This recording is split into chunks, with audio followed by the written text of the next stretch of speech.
Hello, renegade thinkers. Allow me to tell you a quick story that might make you laugh and will definitely date me. Back in college, I lived in two different worlds of computing.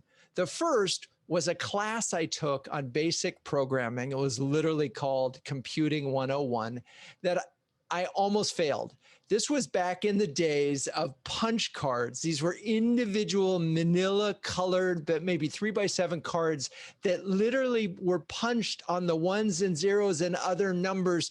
And they would instruct this massive mainframe computer to do what it was supposed to do. So you'd create your cards, then you'd take them to the lab, and then you lead them there to find out if in fact they were even accurate, and then they could actually run your program. So I'm working on these cards for almost 3 months for the final exam. I'm on my way to the lab, and of course, being the clumsy fool that I am, I tripped and they went flying. So I had to spend like the next 5 hours trying to find them all, put them back together, and then of course get them to the computer. I never actually quite got them right, which is why I got a C- in the class. Now, about 3 months later, we launched a cable TV network on our campus at Duke.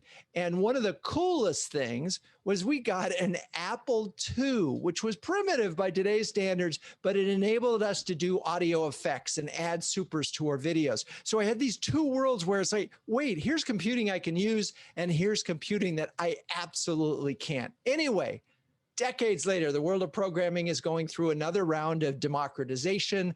Low-code platforms like Appian are helping businesses bang out apps that connect their various operations faster than ever before. And there's even no-code providers like Airtable, which enable virtually any project manager to create highly functional applications. And so speaking of Airtable, I'm excited to welcome Archana Agrawal, the CMO of Airtable. Archana is a veteran Silicon Valley marketer, having spent 7 years at Atlassian. We had a marketer from Atlassian on the show, and 6 years at the Ladders. She sits on the boards of Zendesk and MongoDB, and among other accomplishments, got her bachelor's degree in computer science at the University of Illinois. So with that, welcome, Archana. How are you? Thank you, Drew. I will correct one thing. It was actually my master's degree in computer science from University of Illinois. Yes. I saw that. I saw master's, and I had that originally. So thank you for correcting that. So let's just start there. I'm fairly certain you weren't using punch cards at that point. Yeah, I wasn't, but what a perfect intro to this episode. And thank you for having me here. It's a pleasure to get to connect and speak with your audience. Well, so one thing I always like is, given the fact that we're in this virtual world, where are you? Los Altos Hills. Okay, yes, in so the Bay Area. You are indeed a Silicon Valley individual, which is awesome. So one of the things is, since you did get a master's in computer science, and which would have teed you up in many ways to be this programmer at some big companies, I'm wondering if your parents were a little disappointed you ended up in marketing. No, they weren't actually. I've been fortunate to have extremely supportive parents, owing almost everything in my career to the way they've approached it. But yes, always encouraging. Most excited, of course, when I went into computer science, and thrilled about the graduate degree, but definitely supportive all along the way. So now you want me to go and check with them. Yeah, all right. Well, I just had to ask, because I know that, a lot of parents have high expectations. So the next question I have is, how has sort of having a master's in computer science helped you in your marketing career? I'm curious if it has. Absolutely. I think for many different reasons, but I'll start with it as simply as, honestly, the way we run marketing these days, there's such a different role data takes in the way we approach how we go to market, how we connect with our customers, how we build customer journeys. And I think sort of having that background of computer science and honestly very many years running analytics teams has helped sort of poise me in terms of being able to approach marketing in a very hypothesis driven way when we look at our initiatives, in a very experimental way when we think about positioning, messaging, campaigns, things like that. But more importantly, maybe almost has also allowed me to really recognize the diversity of sort of talent and skills that it takes today to make a holistic marketing team. And I think that that's also been an extremely important point of how sort of we've been able to build marketing. Yeah, and I would imagine that there would also be a benefit. I mean, the fact that you were at Atlassian and here you are at Airtable, I'm imagining you're interacting with computer scientists and engineers, and they may, they say, oh, they're a marketer, they're fluffy, but no, you could get in there and write code with them if you needed to. So I wonder if that's also been an advantage for you. Certainly, as if I go back to Atlassian, then absolutely, certainly, as the sort of audience there encompassed a lot of developers, it was easier to be able to both relate to the product itself. I mean, that's a big part of marketing, right? To actually feel one with the product you're taking to market and being able to speak to that audience. And that came very, very naturally. And I think where Airtable is concerned, being a low-code application development platform and actually helping people understand that you can use this platform. Code is really optional without any code. And so I'm honestly also talking to marketers like myself, any knowledge workers, which is really the fun part of the job, to be able to take the power that was previously locked in the hands of software developers and bring it to the rest of the world in terms of making more people software creators rather than software users. Just understanding the paradigm around development has certainly been very, very relevant for that. It's so interesting, and it does. And as I think about it in the sort of the way computers used to be used, and it was distributed and it was in a room and it was closed off, and I mean, it wasn't distributed, it was concentrated, and now it's distributed, and we're just moving, we keep moving farther and farther away from that sort of command and control model that existed way back when. All right, so let's fast forward to your arrival at Airtable in March of 2020. Set the scene. What attracted you to the opportunity in the first place? I mean, some part of what we talked about, right? Because when I think about my career, it's actually in some ways come full circle. I started as a developer. I talked about sort of the inspiration there was really their ability to innovate and create and build. And that was very, very inspiring. And as I tried to learn more about how businesses operated as well, I stayed very close to that sort of origin, which is I took a lot of roles in the analytics space. In fact, that was my entry point into marketing, knowing how sort of data-driven the approach to marketing has become.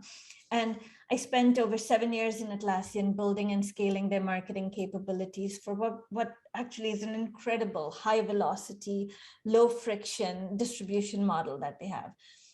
And now, so when I stood sort of at Airtable, it's like a mosaic built from, all the pieces of the paths that I took, and being able to take that power and creativity to a much larger audience in terms of helping more people with the low-code application platform was certainly inspirational. And I've always followed products that I love. I mean, my reason to go to Atlassian was I was a huge Jira and Confluence champion even back then, and I wanted to participate in sort of the growth of that product. Airtable had a very similar calling when I was able to see firsthand the sort of power of the platform. I had actually seen that outside of Airtable. It was just incredible, and the applicability of it was very inspiring to come and sort of take part in this movement, if you will. Interesting, and it is interesting that sort of, as I hear you, it does, all the steps make sense from developer to in working your way through it. It definitely gels, and in many ways gives you a competitive advantage as a marketer, because you are so analytics and data driven and understand sort of the math and science of marketing. I'm curious, but I'm going to step back before we get into that detail. When you arrived at Airtable, did you have a mandate from your CEO? Really one of partnership, because the marketing team was yet very in its infancy. There were about 4 marketers sort of, lodged in different parts of the company, and one really had to sort of define what the landscape really would look like for us going forward. And so it was one of partnership and sort of helping build out the go-to-market model and how we would think about really positioning our product. It was I got in here with the mission to sort of build a team as well to help bring on folks that would help participate in our vision and take it to the next step. So how, just to set sort of fast forward, you had 4 people distributed. How big is your team now? I think we're about 45 now. Okay. So yes, it's been a busy year. From 4 to 45. All right. Well, let's focus just on that alone and talk a little bit about the structure and how you created the priorities. Okay, there was nothing there. So what were the things that you were building, and can you sort of share a high level org chart? Yeah, and so really had to go back to the foundations, right? I owe a lot to our founders, sort of everyone in the company at that point in time. Everyone was sort of pitching in as sort of a marketer, as their second job, trying to get the word out. But we needed to build in the systems and the processes to be able to build the foundations for scale. So all the usual functions you would expect, product marketing being a key one, to partner both with our product teams. We have a very product-led growth model, as well as to partner with our sales teams in order to set the right material that's needed there. Also looked to build out the marketing operations teams. We needed owners for all of our different channels and content, creative teams. So it's all the sort of usual foundations you would want to be able to get started in taking the message out. We're very fortunate in having an education team embedded in the marketing team, but one that helps us actually help our own customers get started with their journey with Airtable and effectively productionize sort of the blueprint of success we've seen with our customers and help every person starting have that. And a communications team that helps get the word out there. So it's really everyone sort of rolling up their sleeves in foundation building mode at this point. Very cool. All right, we're going to take a quick break, and then when we come back, I want to sort of dive into some of the areas that you just mentioned. So stay with us. If you don't mind, I'd like to plug CMO Huddles for a second. Launched in 2020, CMO Huddles is an invitation-only subscription service that brings together an elite group of CMOs to share, care, and dare each other to greatness. One CMO described Huddles as timely conversations with smart peers in a trusted environment, while another called it a cross between an expert workshop and a therapy session.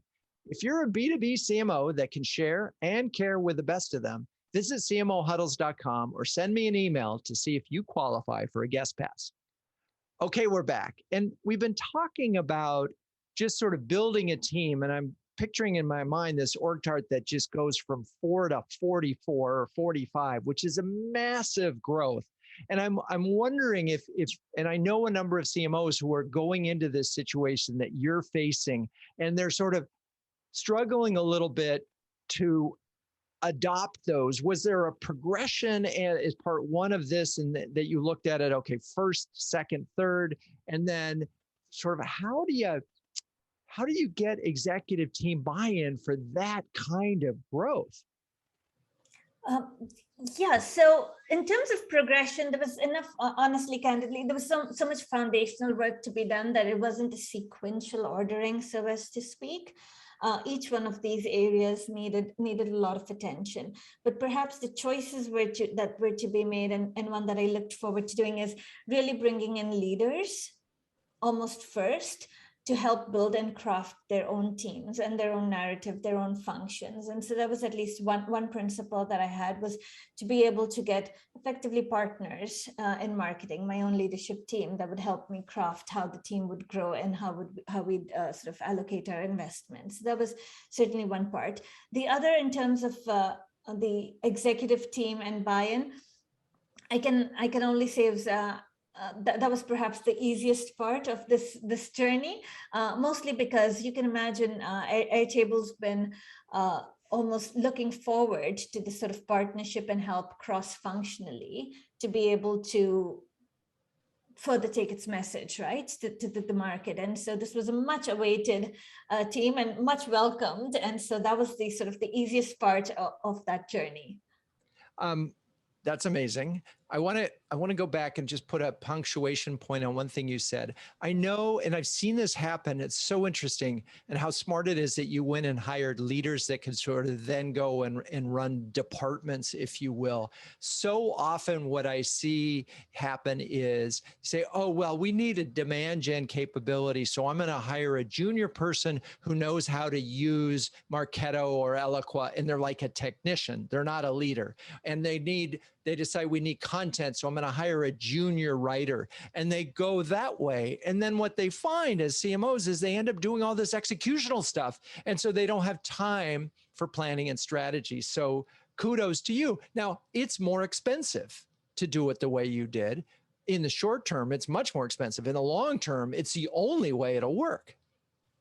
Yes, probably one sort of another thing that helped is we were actually growing into scale that the company already had, right? I think that that's an important component. Airtable, I mean, I wish I could stay some part of that claim, but has certainly had a lot of growth, seen a lot of product love, a lot of word of mouth, bringing in champions that have been great partners and wanting to share the story. And so to some extent, we were growing into that scale. And so it was evident off the bat that we actually needed leaders for these functions to be able to add to that. And I have, yes, been incredibly lucky in being able to get those folks on board to be able to help craft the shape of the organization. Right. So, and this is interesting, and I'm thinking about this. So you could look at the size of the organization, the revenue of the organization, the goals of it, and you can say, all right, we can rationalize based on our size and our growth and our ARR, we can rationalize having a 45-person department easily, plus all the technology that goes with us, given our growth trajectory, which is really helpful. I think that case that I was describing is probably where they don't have that sort of, they're not underrepresented in marketing because they just don't have the revenue to support a larger team, which makes it a little trickier. But I'm curious, so if the company was growing that well without marketing, what was driving growth? A very, very strong word of mouth motion, right? And I'm not saying that that's enough to maximize the growth that could be had, but it's certainly something that we would always hope to have as part of our motion, and always hope adds fuel to whatever marketing we end up doing. The idea of actually having people come try out your product, see the value, be able to not only add much more value to what they're doing, but then enough for them to actually go and champion the product and talk about it to others is sort of a very, very large word of mouth flywheel, if you will, that helps propel the business forward. And so that's sort of that moment where, you know, you get the unaware of marketing individuals say, well, just build a product that's so good that it will sell itself. And if we have a freemium ability, it'll even be easier. So why do we need marketing? Because we have freemium. So why did they decide that they needed marketing? A couple different reasons, but I'll also address the idea. It's also, yes, it's not only a product that's so good, it's truly a product that's remarkable, that someone wants to remark on it. And so I choose that word in terms of actually saying that it is something that adds so much of value that a user would feel compelled to share the benefits that they've been able to get through the product with the circles. But it's also a very horizontal product, right? I've seen, you know, so many different use cases for marketers who use Airtable, to product teams, to IT teams, SMBs, large enterprises that use the product, and being able to help them understand what's the best way partnering with them through the entirety of their journey. It's not just about acquiring a customer, but it's actually helping them get time to value in the quickest possible way. Being able to be their voice back into the product teams, to be able to say, hey, we've had so much of success. This is the blueprint that we'd like to actually productionize so that future, so the next marginal user can actually achieve success that much faster. Those are sort of all the reasons to go and think about how do we actually be able to do this in a more programmatic way. Right. And I'm all of those things that you said, I'm nodding vigorously. The podcast folks can't see that. But the notion that you have, the remarkable, first of all, is a great word. There's something fresh and novel about this idea.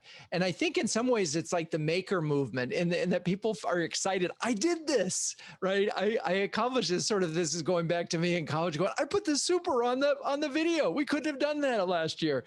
So there's just sort of this, again, a moment where you create something which has a business function or a personal function using these tools, which it's incredibly powerful, and I can see why I want to just make sure that folks understand a term that's used a lot is sort of a product-led organization or product-led marketing. Can you just clarify? I mean, it sounds like that's what this company was, and maybe, to some extent it still is, but or lesser extent. What does that really mean versus, say, a marketing-led organization? Yeah, I think the way we buy software, the way we expect to interact digitally today has changed so much, right? When I think about what's product led, it's really about unleashing all the capability of the product for someone to truly use and experience upfront in the most simplistic way possible, so that they can reach value very, very quickly. It's very hard when you have to kind of take this model as an example. It's not relevant for all products. Think about a product where you have to standardize across an entire company, maybe a compliance reason, maybe something else that actually requires widespread adoption to achieve the goal, versus something where a small team can take a product, try it out for their use case, prove value before expanding its use.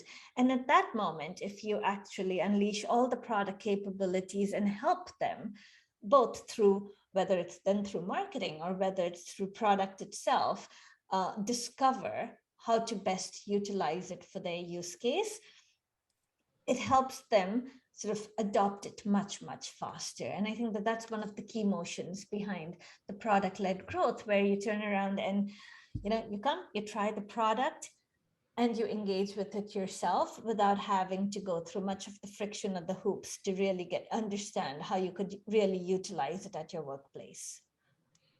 I think I understand. So let's talk about, so you build up this marketing team and everything. I'm imagining you also had to build up a tech structure underneath all of this that didn't exist as well. Yes, that is correct. And can you sort of describe a little bit sort of what your stack is like?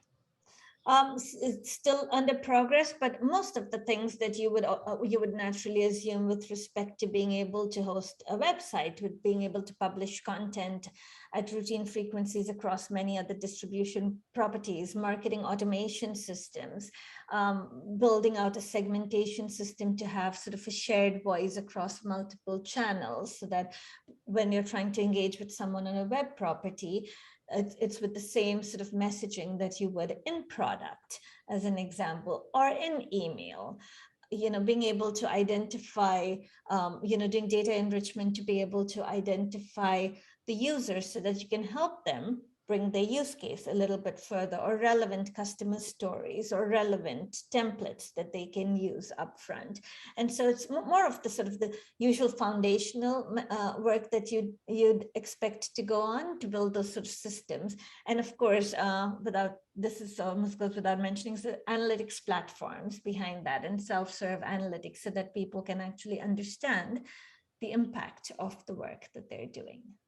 And as you're talking, thank you for that. As you're talking, I'm really starting to think about, and this is something you and I talked in the prep call, when you have a product that can be used in so many different ways, and is being used in so many different ways, one of the challenges is that they might pick it up to use it in one way and then say, okay, I got it. I'm not going to use it for anything else. And so in some ways, your part of the marketing role, and you talked a little bit about this, is inspiring them to say, hey, you did this, but you could do this too, or did you realize that? And I'm curious, help us understand how, when you have how you helped sort of map this sort of customer adoption education journey so they realize, and maybe this is where AI or technology could help you, but if they start with this, then maybe they'll go here. And if they start with this, they could go there. And I don't know if people aren't familiar with Airtable, they won't realize how many different things that you can sort of create with it. But let's just assume that they now know that you can do a lot of things with Airtable. Talk a little bit about how you helped that, because we talked about customers and helping customers, but again, you have so many things that so many stories you could tell. How do you decide which ones to tell? Yeah, that's a great question. And the way I think about it is sort of like talking about adjacent teams or adjacent use cases. Now, I'll use marketing because we have both the luxury of sort of being such an incredibly, I call us both a multifunction team and a cross-functional team, just because we have so many partners in trying to get the jobs done. And so imagine someone who tries to use Airtable in order to streamline their content operations. Think about publishing like thousands of pieces of content and the approval cycles for that, and knowing where your work is at any given point in time and what content is performing, what is not. That person there's so many teams simply exposed to that operations itself, right? Your communication team might be exposed to that. Your performance marketing and advertising teams will be exposed to that. And being able to champion those use cases within the customer base you already have will allow for easier adoption or cross promotion of the product into those expansion use cases. I mean, when you asked me about my marketing tech stack, I didn't mention it explicitly, but it should go without saying Airtable is a big part of that. Like, I run my launches on Airtable, but then you can easily imagine my product team runs its roadmap on Airtable. And so with the two connections there, the two workflows that are connected, I can go in at any point in time and know what the status is for any upcoming sort of launch. Dates move all the time, plans change, and my plans can change almost immediately alongside with it, because now we're not only talking about one team using Airtable, but multiple teams using Airtable, and sort of that connected effect of it. A product plan changes, that rolls forward into my marketing plans, that rolls into my communication plans, and the entire overhead of actually to figure out when, how, what are the dependencies, all of that is sort of taken care of under the hood. But importantly, all teams are coming along with changes in the same way.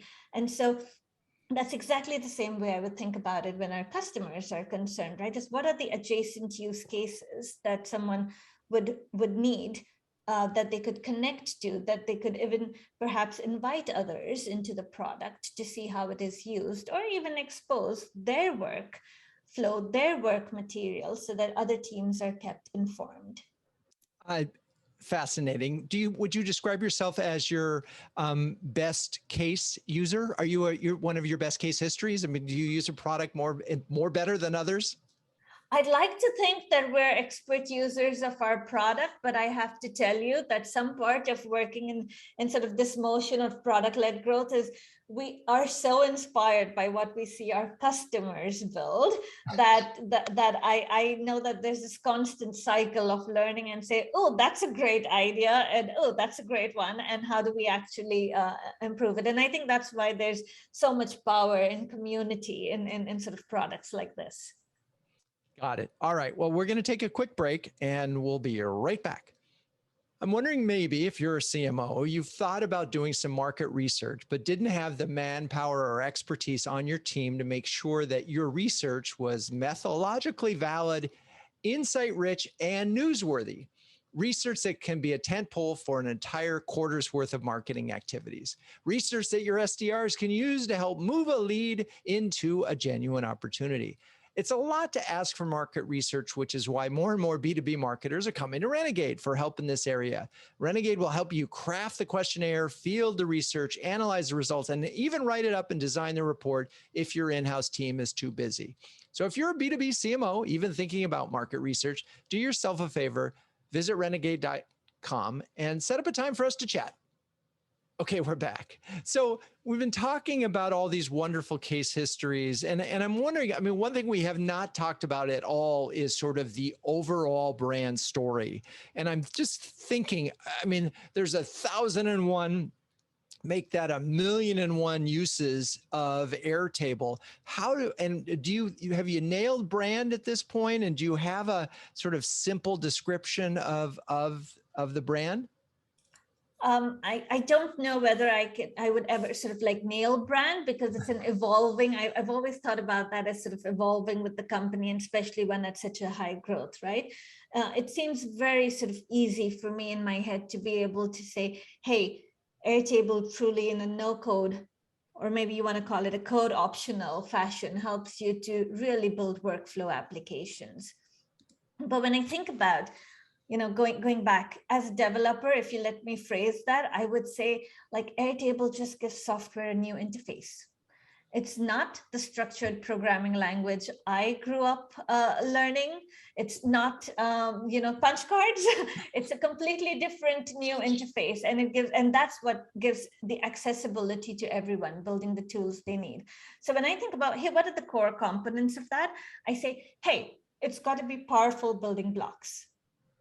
Things someone can take off the shelf, bring them together, build their own workflow. You want an automation? Yes, you can just simply craft one, business logic. You want to have your own data structure. You want to build something around expenses? Sure. You want to build something around marketing content? Sure. You want to build something around inventory? Not a problem. You have your own flexible data model, and you have these really powerful building blocks. And make it as customizable and flexible. Let people create their own data, their logic, their views, and be able to build a complete application.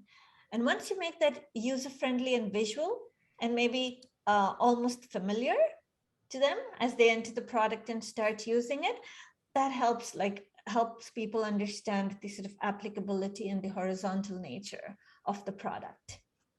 I'm visualizing Legos. As a big Lego fan, I can just see it. Yes. So it's sort of programming with Legos. But I'm curious. So this is a new way of solving problems at the office. And, we talked about workflow as a problem. How much time do you spend sort of, if you will, educating and selling the category versus Airtable as a specific solution? It is a new way of working. There's no doubt about that. I think I think one thing that makes it maybe a little bit easier, Drew, is that I think we all have seen just such tremendous amount of change over the last year. I think we've all witnessed it. I read a McKinsey study, I think, that said the percentage of digital interactions that companies had, maybe December 2019, was about 36%. And it had become, by the mid of 2020, it was almost 58%, close to 60%. That's a huge amount of change that folks have understood. And so I think businesses deeply understand the need for agility. I think it's also easier to understand that point solutions tend to be quite rigid. So if you really think about, hey, how am I going to create something that can adapt to the way I work versus having to change to the way the tool wants me to work, it becomes a little bit easier to be able to then think about, all right, I need something that's flexible and can move with me and can change with me, because God knows nothing is stagnant at this point in time. Everything is absolutely changing. So I do think that there's a lot of effort that needs to go around education of this new way of working. But I think it's also more now than ever, more easily understood and sort of urgently felt. The need for it is urgently felt. Interesting. Okay.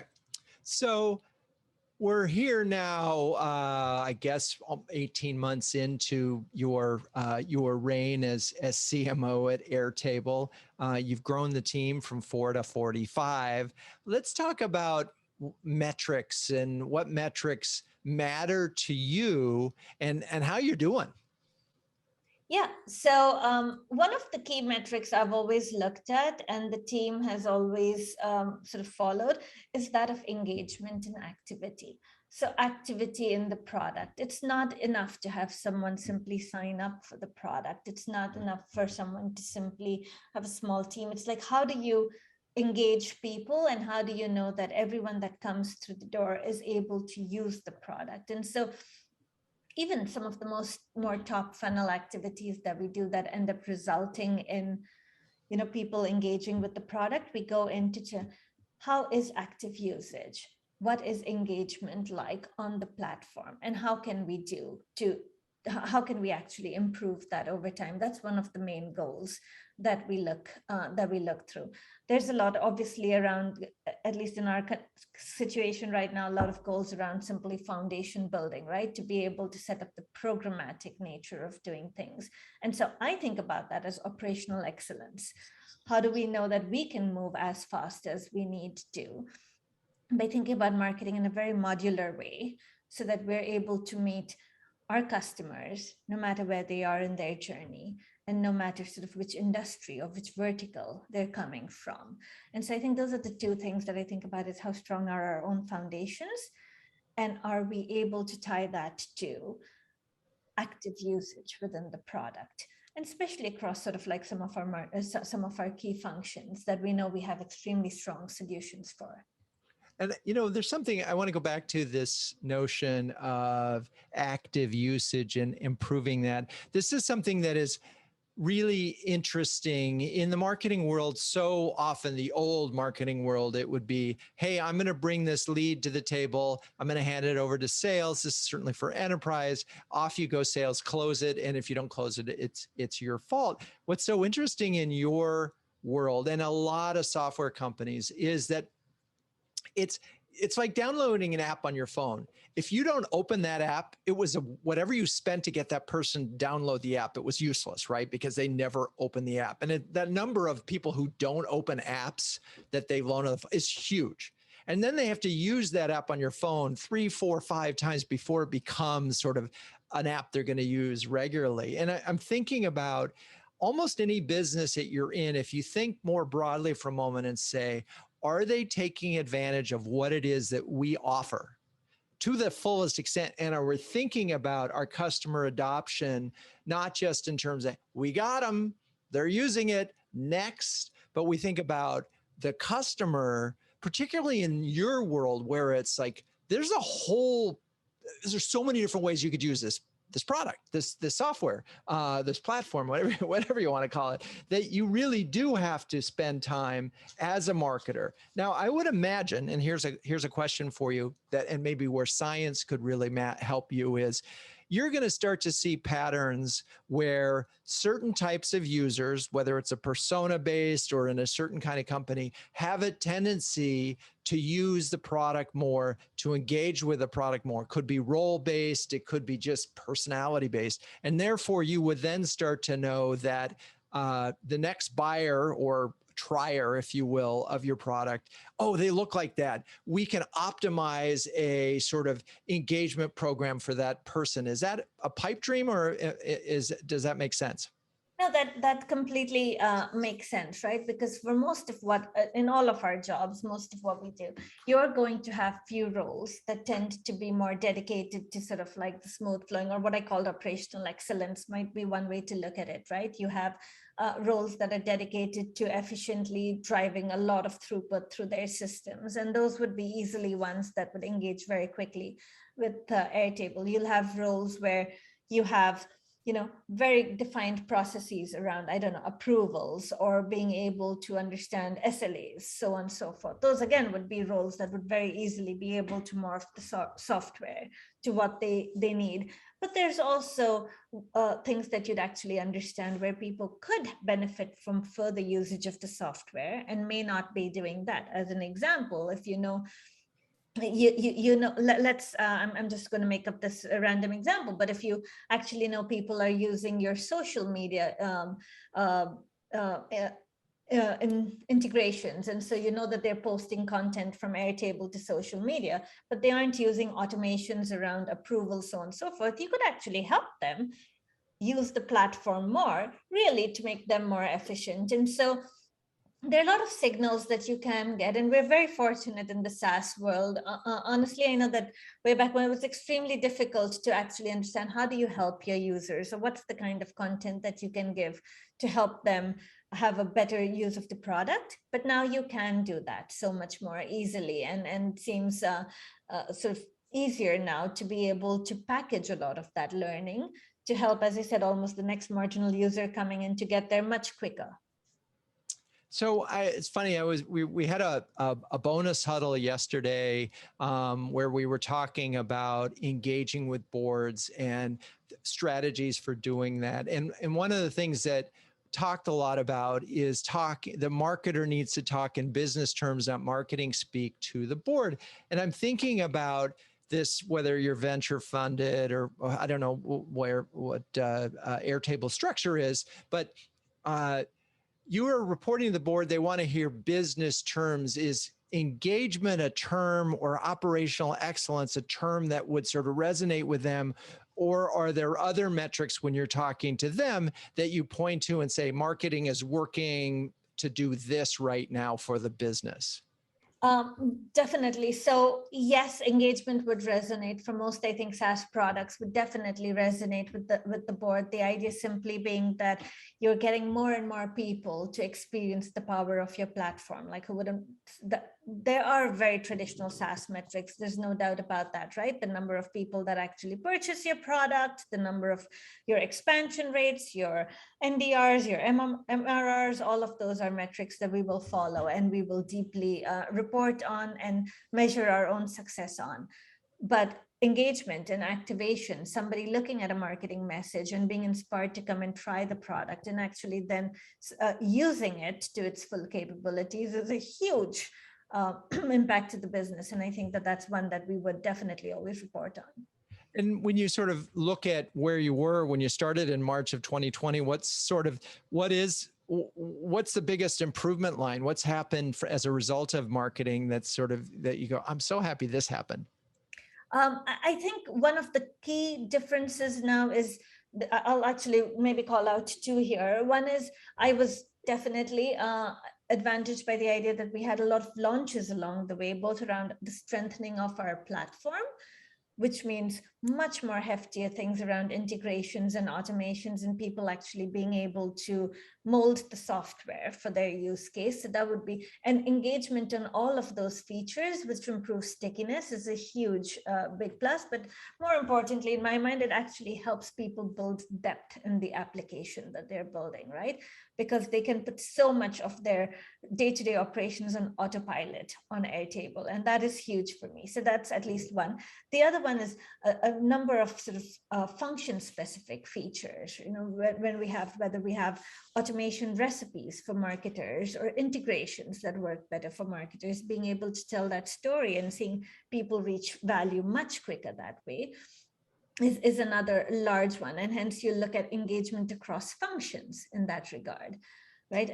Is a function that I'm trying to communicate with able to use the product more deeply, would be a question you'd ask and judge all your tactics and activities by. Very cool. Okay. So I just have two more questions for you. One is, what haven't you been able to accomplish that's on the roadmap? Oh gosh, lots. I've just been here 16 months. There is so much to do. We're just really honestly at the start of this journey, both from a marketing perspective, but also when you know, sort of like the evolution of the product. We're in some parts certainly the way people work and the way people want to work has changed. And so we get a lot of feedback that we're able to incorporate into the product. I have so much more to do to tell our own customers stories, their successes, and across multiple different verticals and functions. build a much stronger community that we can both help, but also have people help each other in this journey. So there's a lot to do. So what would you tell yourself? You're 16 months into it, but what would you tell yourself if you could go back using some magical Harry Potter tool for day one? And what would you do differently, if anything? Oh, I haven't told you the story yet, but my day one was the first day California announced shelter in place. So I haven't quite yet met most of my team, which I am really, really itching to do. And so that would be really magic wand-like though, because would be the ability to sit down and actually break bread with my team and sort of share in person some of these remote experiences that we've been doing as we've been growing together. Okay, so yes, it would be nice. All right, from a transformational standpoint, moving from sort of a company that is product-led to a little bit more marketing-led, for CMOs listening, give us 2 do's and a don't. Transitioning from a product-led company to a marketing-led company? Yes.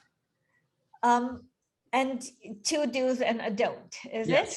Yes. All right. So I do think that whether it's product-led or marketing-led, I think bringing to the fore your customer stories, like truly deeply trying to look at the data and understanding how people are using the product and helping craft those blueprints for the next sort of customer coming in is a big do. And I think that that's whether you're product-led or marketing-led, I think that's what your customers are truly looking for. So that's sort of one thing. The other is marketing is changing so tremendously fast, no matter what your go-to-market model is at this point in time. We all feel it. A new product launch, a new competitor, a new channel, a new medium, it's just all over the place. And I think so focusing on operational excellence, just given the kind of stacks that we run today and the cross-functional nature of our own organization is certainly another very large do.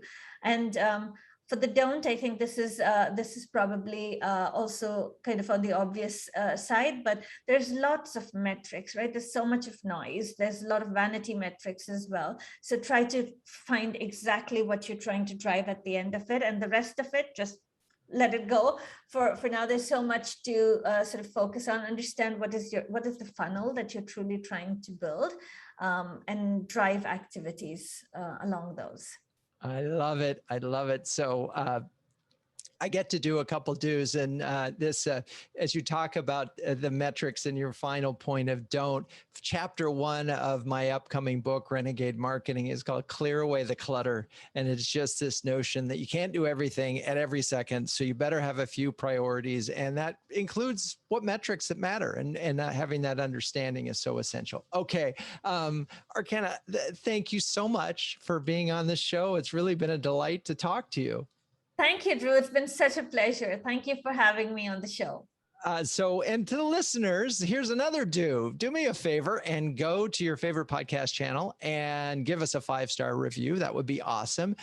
2, subscribe. And 3, tell a friend about it, because we always welcome smart marketers into the Renegade Thinkers community. Renegade Thinkers Unite is written and directed by Drew Neiser. Hey, that's me. Audio production is by Sam Beck. Show notes are written by Melissa Caffrey. The music is by the amazing Burn Twins, and the intro voiceover is Linda Cornelius. To find the transcripts of all episodes, suggest future guests, or learn more about the savviest B2B marketing boutique in New York City, visit renegade.com. I'm your host, Drew Neiser, and until next time, keep those Renegade thinking caps on and strong.